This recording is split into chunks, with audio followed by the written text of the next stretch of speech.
عالم كان علم كورونا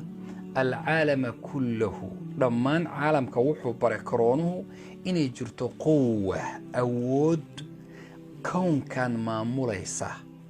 oo iyaga ka qarsoonayd inay jirto bay wada fahmeen xataa kuwii aan muslimiinta ahayn markii la soo qaato ra'iisul wasaaraha Talyaaniga baa wuxuu yiri hadalka cajabta badan uu yiri waxa kamid ahaa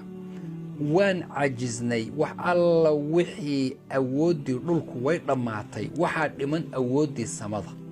taasoo tafsiirkeedu yahay inuu